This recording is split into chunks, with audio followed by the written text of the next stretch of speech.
Les Britanniques raffolent des stations françaises. C'est leur destination ski numéro 1.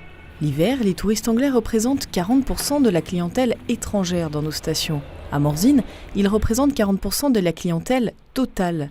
Depuis le vote en faveur du Brexit, les professionnels sont vigilants.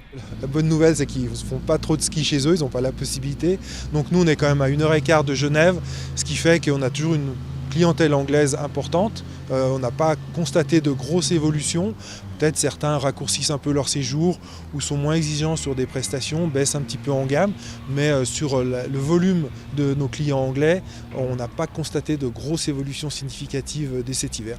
On est dans l'attente de voir les évolutions pour la saison prochaine avec la réalité du Brexit en mars 2019. Les domaines des Portes du Soleil, dont fait partie la station de Morzine-Avoria, ont embauché une consultante britannique cet hiver pour analyser les conséquences du Brexit sur leur marché. Dans les commerces, on reste aussi prudent. Exemple dans ce magasin de location. Nos amis anglais sont toujours aussi nombreux sur la station de Morzine.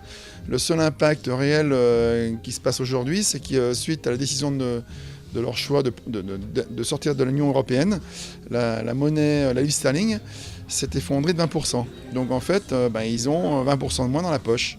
Donc ils dépensent un peu moins, mais ils sont toujours aussi nombreux.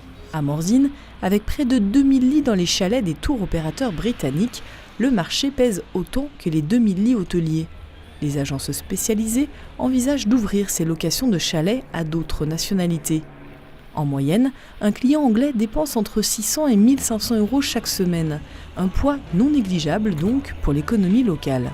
Il y a à l'évidence un effet Brexit que l'on couple d'ailleurs avec une dévalorisation de la livre sterling par rapport à l'euro. Et il se trouve que, comme parlementaire, j'ai intégré la mission Brexit à l'Assemblée nationale qui va suivre durant ces prochains mois l'évolution de ce phénomène politique qui aura des conséquences économiques et financières. La clientèle britannique est notre première clientèle étrangère.